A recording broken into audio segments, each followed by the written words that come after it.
Бүгін мәжілісте президентіміз Қасым-Жомарт Кемелұлы Қазақстан халқына тағы да үлкен жолдау жасады.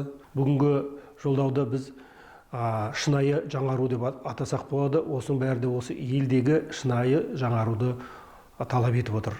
Жастарға арнап мемлекеттік гранттардың санын арттыруға және білім саласында елімізде шетелдік ірі техникалық 5 жоғарғы оқу орны филиалын ашуға, әсіресе оны мынау батыс аймақтарда орналастыру керектігіне көңіл бөлді.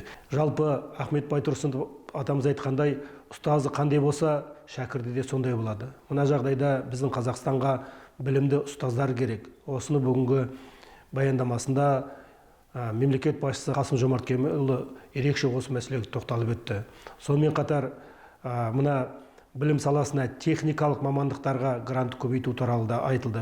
Осының барлығы да бүгінгі еліміздегі өркендеп даму үшін, мына елдің абыройын асқақтату үшін, сол және де мына халықаралық аренадағы өзіміздің имиджімізді қайтадан қалыптастыру үшін жасалып жатқан үлкен іс-шара деп ойлаймын. Сонымен қатар осы бүгінгі баяндамасында мемлекет басшысы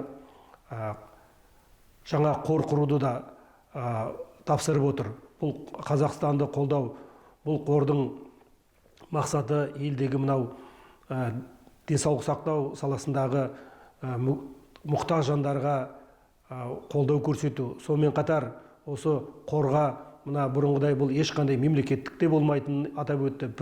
Президенттің жанындағы да қор болмайтынын атап өтті. Бұл қордың негізгі тікелей мақсаты халықты қолдау. Және де президентіміз айтты, бұл барынша ашық болады деді.